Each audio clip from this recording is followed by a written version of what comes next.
Hello and welcome to the Tap Market Podcast. I'm your host, Troy Scarborough. I'm an entrepreneur who has started, acquired, and more importantly, is focused on growing companies. In this podcast, you'll hear from entrepreneurs about how they got their start, what their company is about, what has worked for them to get to this point, and how they plan to build their brands. Expect to find actionable tactics that you can use to grow your business and get motivated to get through the grind into a meaningful entrepreneurial outcome that will change your life. I'm thrilled to have you here. Be sure to follow us on YouTube and Instagram at Tap Market, and let me know if you've been listening to the podcast. I love connecting and hearing from you. All right, let's get to it.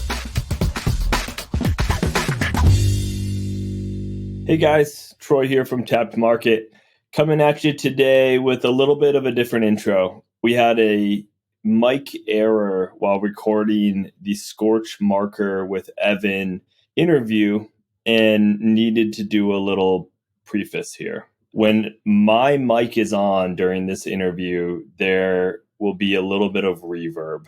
Now, we couldn't reshoot this interview, and we wanted to still be able to get the exposure for Evan and for Scorch Marker that we think is important. And we'll have Evan back on. He's crushing it. He's launching more products. He's doing more work. But I wanted to give everybody that heads up as you go in to listen to this episode. Evan does the majority of the talking anyways. I'm going to re-record a couple spots that were longer pieces from me, and we'll make it work. Today, we've got Evan on from Scorch Marker. Evan, so glad to have you, bud. Introduce the company, though. Tell us who you are, what you're working on. Cool. I'd be happy to. I appreciate you having me, Troy, and thanks for the intro. For those of you that don't know me, my name is Evan. I've been an entrepreneur whole life, more or less. It all started with mowing lawns and selling CDs. And eventually, when you try all these different entrepreneurial ventures and all these different things, something's going to stick. Hopefully something sticks. The first thing that stuck for us was a wood burning marker. And that's the company that we're building now. It's called Scorch Marker. And you draw on wood with it, you apply some heat, and the wood burns where you drew. It's just a cool new crafting tool. What's more interesting than the technology, though, is kind of how it started. I spent 10 years as a firefighter and a paramedic in Southern California. And in order to get that job, I had to do a lot of different stuff. It took me like 5 years. I had to go to paramedic school. I had to drive all around the country, take tests and interviews. And I have done more interviews than most people that I know. I've been rejected more than most people that I know. So when I finally got this job as a firefighter, it was like a really big deal. I was like, oh, I'm going to be a firefighter paramedic for a professional department. I was like, this is it, dude. Like, this is where it's at. You can retire here. So we had put you through this like ass kicking academy. And I went through it with about 30 other guys, getting up at 3 a.m, getting home at 7 p.m, just grueling, dude. I've never been pushed to my limits like that before. So when you finish this 18-week academy and you graduate with all these guys, it's like, it's where you learn discipline. It's where you learn your limits. It's where you learn hard work. It's where you learn not to quit. I did it all with these guys as a unit, as a crew, as a team, my brothers. And so we wanted to commemorate that. It was like an important thing. Everybody commemorates their boot camp. Everybody commemorates their fire academy. And so I had a wood shop at the time, and the guys were like, all right, dude, you're making the plaque. I was like, okay, all right, fine. I would love to. We were Tower 8. So I made this big, beautiful walnut 8. It looked so good. I got all of our names engraved on plexiglass, and, I had like leather badges and like patches and stuff. It looked so good. And the only thing left to do was to wood burn our motto into that big piece of walnut. And so I have one of those soldering irons that kind of looks like a pen. And I plug it into the wall. The tip got really hot, and I picked it up, and I'm like, all right, cool. I got this. I had sketched everything out with pencil. I was like, I got this. I'm about to make this look sick. I fucked up the whole thing, dude. I made it look awful. It was like my 2-year-old had gone to town on it. The tip of the soldering iron kept digging into the wood grain, and it had like uneven lines because it was like rolling. It was moving on wood. Dude, it was not easy. It was challenging. And so the problem is I didn't have $250 for a brand new tool. I was a broke fireman. There's no way I was going to spend that. I didn't have 10,000 hours to practice, and I couldn't use stencils. It would burn everything. And so I was like, what am I going to do? I have to do this in like a couple weeks. It's got to be done. It's got to be presented at graduation. I can't let my guys down. Like, this was the plan. I made space for it. Like, what the fuck? So my wife and I started trying to find a solution. did a bunch of Googling, did a bunch of YouTube videos. We ran down to a bunch of different veterinary clinics. I know it sounds strange, but they had the chemicals that we needed. Our original chemical was given to horses for kidney stones. It's a story for another day. But long story short, we got all these chemicals. We mixed up this solution. We painted it onto the wood. We applied some heat and boom, it worked, right? We had the first version of our product. We finished the project. It was the very first Scorch Marker project ever. It still hangs in headquarters. The plaque looks amazing. And then a month or two went by and nothing happened. We didn't do anything. Then I had a conversation with a guy in the fire station who had another Amazon business, and it inspired the hell out of me, so I go home and I'm like, hey, wife, do you think anyone would even buy this stuff if we put it into a marker? She's like, oh, I don't know, maybe. And I was like, let me use the $500 that we have saved up. Just $500. I'm going to buy some empty markers on Amazon and I'm going to see if somebody would like this. So I did. I bought a bunch of random markers and eventually I found the marker that I liked and I traced the manufacturer back to China and I bought empty units. I bought 500 empty markers, had them shipped over. I printed out my own labels on sticky paper and I created my very first Amazon listing and I didn't sell a single marker. Took 6 months. I sold one. This took 3 months. I sold another one. And I was like, okay, all right. Yeah, this is fine. No big deal. I'm doing my life. I'm living life. And then, all of a sudden we sold another. And I'm like, you know what? My attention keeps getting pulled back to this. Let me see what would happen if I gave it my full energy. And so I started building this brand with my wife while working at the fire department. And it allowed us to leave the fire department completely in Christmas of 2020. And I'm running it full time now as the CEO. It's been a wonderful journey so far. So, Evan, you've been at this now for 5 years, from 2018 until now. Mm-hmm. What were you doing over those 5 years that created enough momentum for you to go at it full time? The short answer to your question is I was learning. Most important thing as an entrepreneur. And I will answer the rest of your question for sure, give you an insight as to where the business was. But I want to touch on something really quick because there was the fork in the road that not everyone's aware of. And I didn't become aware of it until after the fact. But there's two paths that you can go down as an earner, someone who wants to make a living. The first path at the fork of the road, you can take the right path, and that's the employee path. And you can work for somebody, which means that you need to go to school, you need to get educated, you need certifications, you need expertise. You need to understand your 401k. You need to understand your retirement plan, how health benefits work, health insurance, all these things so that you can be the best employee that you can be. You need to be able to show up on time, communicate effectively, work for somebody. And a lot of people are happy there. And a lot of people want to be there. I know most people do. Not for me, but that was the right path, right? That was one of the paths. And that was the path that was shoved down my throat my entire life. The path that I was more interested in that I didn't know about was the entrepreneurial path. And I promise there's a point to this. To the left path. If you're going down this pathway, you need to understand how to learn, how to teach yourself, how to put yourself first, how to invest in yourself, how to learn new skills, how to improve your character traits, right? How to change your beliefs. You need to understand how to put money away for yourself and be financially secure enough to be able to live that lifestyle. It's a completely different set of skills, employee versus entrepreneur. So I was an employee becoming an entrepreneur. And I needed to know how to make that jump in between. And it was challenging. And we've talked about this before, but in order to replace your income at your 9 to 5, certain criteria have to be met. So for us, that criteria was monthly cash flow, pension, and benefits. Those three things need to be better on the other side for us to make that jump. So to answer your question now, while we were building up Scorch Marker, I was learning new skills because that's what I needed to do to become a good entrepreneur. Learning Facebook ads, learning, how Shopify works, learning taxes, LLCs, entity setups, how to do bookkeeping, how to hire, how to be a good manager, how to be a better communicator, how to read books, how to take in more information and pick out the good and get rid of the bad, and how to find coaches and mentors, and how to be an interesting person, interesting enough that other people are going to want to talk to me. How can I give value to other people? There's just so much. So when we started the first year in 2018, we did like 18,000 in sales. And then the next year we did about 400,000 in sales. And then in the next year, 2019, we did about 800,000 in sales. So we kept jumping up. And so we saw the trajectory, and that was just from trying to relearn and reinvest the money. But we knew that in order to leave the fire department job, you got to have the pension, the benefits, and the salary. So I sat down at the table and I wrote out the numbers and I tried to figure out how much we would need in cash flow to make that happen. And I worked backwards. And as soon as we hit that trigger point, it was 6,000 in cash. I needed a SEP IRA. I needed to be able to contribute to my Roth IRA fully every year. And I needed to be able to spend $1,600 a month on health insurance for my whole family. We met that at the end of 2020. And that's when I was able to quit. And so that's what the business looked like, getting up to that. It was just constant improvement and it was growth, and eventually got to that tipping point, but only after 3 years of hard work of reinvesting everything that we learned and earned. So you're talking about doubling revenue 3 times over 3 years. Were there specific tactics that you executed early on that helped you grow at that pace?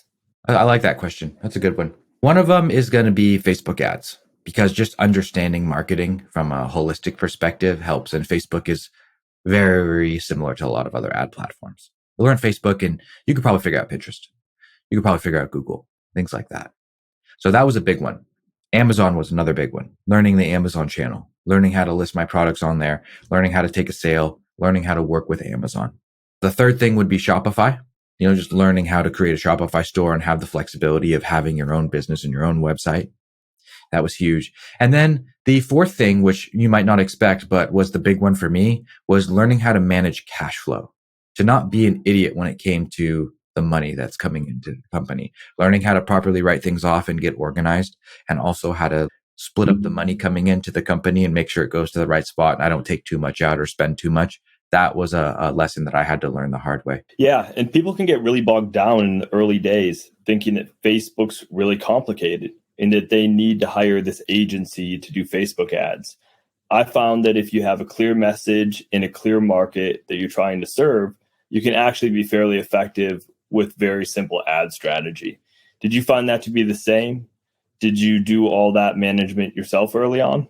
Early on, yeah. And then honestly, I would hire an agency to get it off my plate and they wouldn't do a very good job. And then I would take it back and I would get it back to where it was and I'd hire another agency and they would run it into the ground again. I have a very bad taste in my mouth from agencies, handfuls and handfuls of agencies just dropping the ball. And I'm like, how come I can do this, but you can't? I just don't understand. And I still don't to a certain extent. But the short answer to your question is yes. Eventually, I do want to turn that over to somebody. But I've also come to find that, Facebook isn't as effective as it used to be. After iOS 14, just so much is different. So much is different. And so I felt that I've been throwing good money after bad, the more that I try and hammer this Facebook issue. And so we're actually looking at newer things, like what has become cheaper for us that typically hasn't been in the past. Where can we spend our money elsewhere to get customers? And so we're actually looking at things like buying distressed email lists or co-marketing with other craft companies, buying time in front of them to have a lower customer acquisition cost and get some more face time. So I just wanted to touch on that as like a solution to the problem instead of trying to do the same thing over and over again. I really like that. We saw the same thing with Forest and Herald and with LawnServe, the companies that we're working on. The iOS 14 upgrade just totally changed the market. I know I've seen some other businesses I've talked to see their profitability drop 10% from just that one change. One thing that you and I have talked about that I think is valuable, we're actually just launching it at Forest and Herald as well. I believe you do some Pinterest work. Pinterest has become this image search engine ad platform. Maybe it's not as big of reach as Facebook or TikTok, but it's very unique because you have a very visual outcome that you can reach your customers for. So if your product's visual, Pinterest could make a lot of sense for you. Take, for instance, Forest and Herald has a men's accessories line. Being able to show people in lifestyle imagery with those products is very engaging for the audience.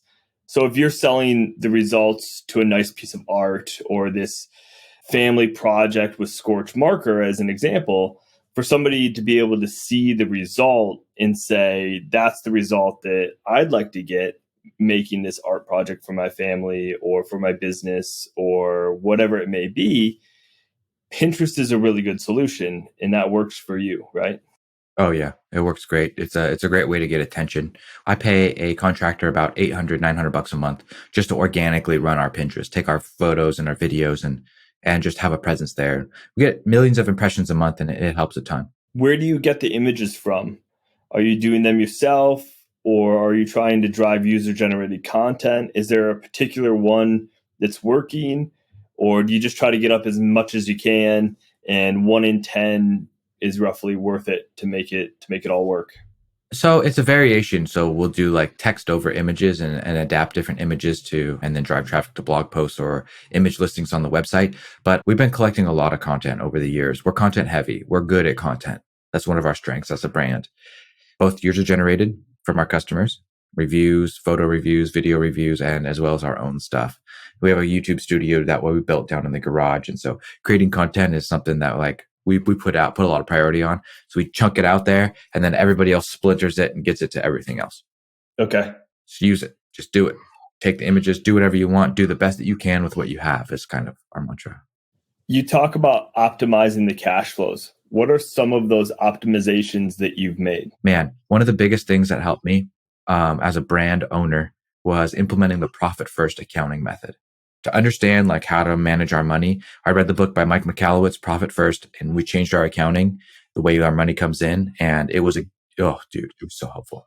Some of the other skills I think that are really important is like not only learning Facebook ads, right, but also learning Amazon, learning how to, manage your cash flow using things like this, but also to get into a habit of consistently learning, consistently finding some way to be better than you were yesterday.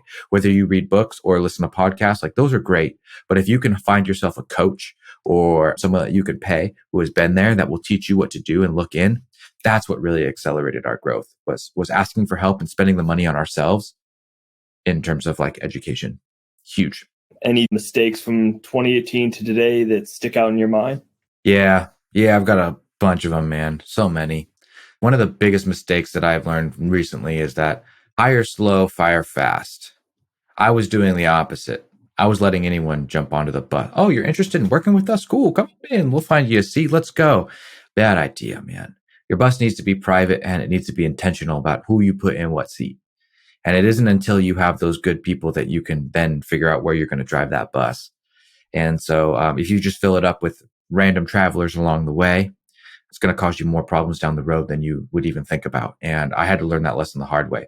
Very challenging. It's easier if you just wait to hire the right person instead of hiring someone like good enough for now. I'll deal with it later. Dealing with it later is way more uncomfortable. So that would like be the crux of a majority of my mistakes. But then we've also like screwed up in manufacturing so many times. Like I had 30,000 units I had to throw in the trash a couple months ago. It cost us like 50 grand. It was almost $1 million in product that we could have sold. We had to stop selling. It put us out of stock. And that was just simply because we made communication mistakes and we didn't have a good QI process in place. So now I have a process in place. Now, a lot of testing is done ahead of time and things like that. And it slowed us down a little bit, but I'm not going to have to throw 30,000 units in the trash again. And that's not the first time that it happened. I've made that mistake with packaging before. Yeah, go ahead and package it up. And all of a sudden, oh no, the markers are leaking. I've thrown a lot of shit in the landfill, dude. Probably half as many markers that I've sold, I've thrown in the trash. But I'm learning manufacturing, man. It's the price to pay. And so I won't be making those mistakes again. So that's why I say if you can find somebody that's been through it before and can teach you a little bit, like if someone came to me and was making markers, and I'd be like, hey, bro, avoid X, Y, and Z. Do yourself a favor. And you could cut out all that bullshit. Yeah, and it would be worth it. And to be honest, I've always found that if you reach out to somebody and try to connect with them, most entrepreneurs are totally willing to talk. True. Maybe they're not lonely, but they're usually in a space by themselves where people don't fully understand them and they don't have a lot of people like them. No doubt. And they're totally ready, willing, and able to give back. And if they're not, they're probably going to give you a very fast no, that they're not ready, willing, and able to talk to you anyways. Yes. So if anybody's listening to that, take that advice away. Reach out to people and talk to people. We met ourselves in an incubator together of a community of entrepreneurs. And that's changed my life, just in the sense that I have other people to bounce ideas off of instead of just making mistakes myself and trying to come up with ideas myself. I consider myself an idea guy, but I don't think I've really come up with that many ideas I've implemented myself. I've probably, stolen them from other people, seen my business from the outside and saying, hey, you should think about this. And then, implementing it or trying it and it being successful. You nailed it right there, Troy. You really did. Having mirrors, people to bounce ideas off of. That's why I say the education, get yourself into education, get yourself into these groups and find these people where you can talk. Because our business didn't really take off until that started happening. So now that you're in the business full time, you're growing year over year, you're looking forward. What are you looking at implementing over the next 18 months? What are the company's goals to get there? I'm imagining what you did to get from the start to where you are today is a lot different than what you're going to have to do over the next 18 months. Yep. I'll answer that in a couple parts. 0 to 1 million is all about what you can do as the operator. What can you do? What levers can you pull? And that'll get you to $1 million, maybe even to 2 or 3, but you're going to feel overwhelmed, like you're drowning and it's going to be stressful. That 1 to 10 million is a completely different set of skills. You have to do things differently. And that's where I'm at now. And I'm no longer in operations. Like my job now is to remove myself from operations by putting people in place to take it over for me. And then my job is to manage these people and make sure they understand the vision and then they work together. And of course, I have to supply it with money at the same time. So a majority of my job now is managing people, management, interviewing, talking. I talk. That's what I do. And other people execute because otherwise it's not scalable. So the point I'm trying to make is that you have these different stages of business that you get into. Once you get to one stage, you kind of graduate and you can get to another stage. And then you graduate that. After 10 million, it's another set of skills, Troy. So what gets you here won't take you there. So to directly answer your question about like where the next 6 months is going to be a big push for selling hard at the end of Q4. And then we're going to be releasing subscription bundles so we can have recurring revenue next year. The mission of Scorch Marker is to make crafting easier. And we do that by showing off our customers' work and giving them what they need to complete a project in one sitting, start to finish. We really ultimately want a customer to be able to sit down with our product, open it up, finish the complete project, hold it up, and have someone walk by and say, holy shit, Stacy, like you seriously just made that? Like that is so good. Like you should open up an Etsy store. That's the ultimate goal of what we want for our customer. And so that's what we're working towards with our projects, with our subscription boxes, with everything. So if you keep moving the time frame out further and zooming out, it's like, where do you guys want to go? It's really simple. We want to introduce more products to our audience so they have more opportunities to get that feeling with our company. Like that's it. It's more products. And so if you're like, well, how do you release more products? Well, you have to, and I can't do it all by myself. You got to start putting a team in place. That means you need to build an org chart out for the company and determine like how many chunks of the company are there. Oh shit, there's a whole logistics section that is unfilled. Like we need to get someone in there.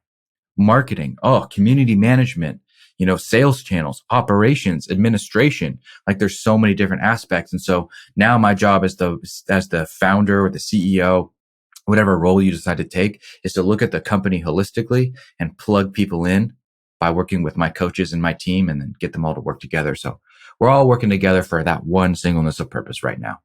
New products for our people so they can feel that feeling. Then you kind of talk about that. Everything goes back to your people, to Stacy, who needs to start that Etsy store, right? Working with them, figuring out what they want, what they need. That's the most important relationship that you can, continue to nurture out there, is talking to them. They'll tell you what product you need to create next. I'm imagining that's how you came up with the subscription model, right? Is like we had that with Lawnser. We had an all natural and a traditional subscription, and we were only selling it month to month as an example. We went out to some trade shows, these home and garden trade shows, where we were signing people up so that we could work directly with our customers, right? We're signing them up. They're giving us feedback. That's how we got our first 200 customers were from trade shows. We didn't even assume that this was possible when we developed it, but they were all like, hey, like I really like everything you have from the all natural plan, but you weren't offering any weed control. So we're like, oh, we'll create mostly natural, this box in the middle that is all natural products, but includes weed control. So it solved their problem. And they were like, hey, you're really fairly priced. Instead of signing up just month to month. Would you ever just let me pay for the season right now and like buy it as a gift for my dad? And we were like, an annual plan? You'll pay us for the whole year right now, and then we can use those cash flows to go continue to try to grow our business? I love that. Absolutely. We went home and immediately put together the annual plan for the next trade show we went to, and we ended up selling more than 50% of our subscriptions as annual plans versus month-to-month plans. Instantaneously allowed us to change our inventory methodology to be able to bring in the inventory we needed to fulfill the boxes more efficiently earlier, instead of having to continuously buy throughout the season, which was killing us because we were getting smaller shipments because we couldn't afford the inventory. Yep. So we pre-sold it essentially, could buy the inventory, put it on one big truck, get it to us. So is talking to the customers, right? They'll literally solve all your problems if you're willing to listen to them. Yes, they will, my friend. I think that is a great lesson to learn. And the more people that can hear that, the better, because that's all it is. It's just solving problems for people. And the more money you make, it depends on the complexity of the problem that you're solving. Not even the complexity, like the emotional response you get from solving that problem. So I think that's fucking cool, dude. I think that's a wonderful teaching. So coming up here is Christmas time. Christmas has to be a big part of your year. It's a gift-giving time of year. What is your game plan? Do you put in 90 days of inventory, 120 days of inventory? How do you know how to manage the holiday season inventory? Yeah. We're actually hiring for a logistics and supply chain manager at the moment to make sure that one person is in charge of all of this. But what I like to do is I like to have the lead time of one of our products, that much inventory, enough inventory to cover the lead time of a new order for each different product. And it varies per SKU because different manufacturers, different lead times, but it is probably one of the most challenging parts of e-commerce is to master supply chain and logistics. But once you do, you have unlimited growth potential. So what Evan's saying there is if it takes 3 months for you to get your inventory from wherever it's being manufactured, you need to have at least 3 months worth of inventory on hand. It makes a lot of sense. That's right. So tell us, where can people find you? If somebody was looking for Scorch Marker, give us a sales pitch, please. I really appreciate you asking. So the company can be found at scorchmarker.com.